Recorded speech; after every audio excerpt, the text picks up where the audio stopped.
Hello everyone! Welcome back to another video.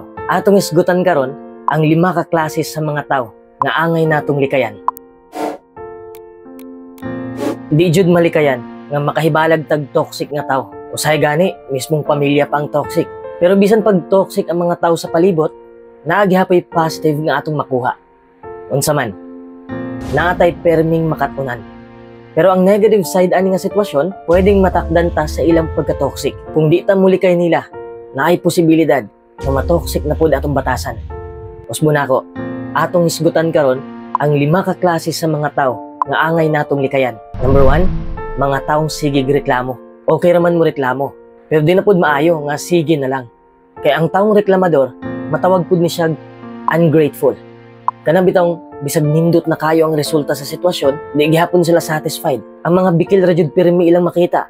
This creates anxiety not only for the ones who complains, but also for the one who listens to that person. Maong kung di ka mo palayo nila, matakdan ka sa ilang pagka-negatibo. Hasol kayo makigsabay aning reklamador. Kay lisod kayo sila hatagag solusyon. Kay perming negatibo ilang makita. Tanang solusyon imo nang giingon sa ila, pero di gihapon enough sa ila. Pero ahya ka mo palayo nila, dapat ikaw di pud ka reklamador. Number 2, mga taong naysayers. Sila ang unang mubabag sa imong pangandoy. Pananglitan na kay gustong buhaton. Kay paminaw nimo, mautoy makapalipay nimo. Sila ang mo-discourage nimo.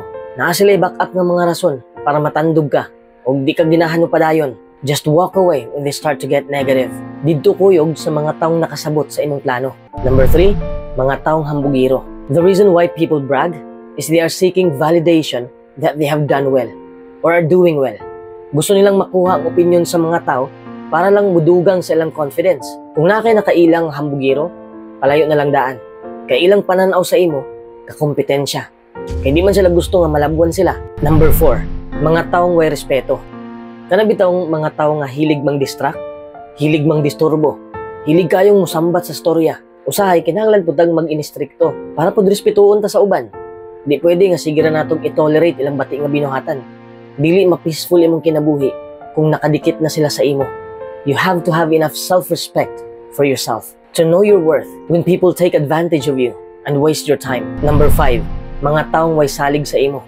Arang-arang na lang tong mga tao nga mag-disagree kaysa sa mga taong wadyoy salig sa imong kakayahan. Kining mga taong way believe nimo, magpakaron ingnon na sila nga nisuporta sila nimo. Pero deep inside, gusto nila nga di ka makalahutay. Kung kabalo gani ka nga wa sila salig sa imo, palayo na lang. Kaya the more sige kag dikit sa ila, musulod na pud sa imong unahuna ang negatibo.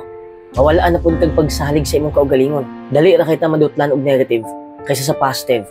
Magsugod ang kapildihan kung ana kay believe sa imong kaugalingon.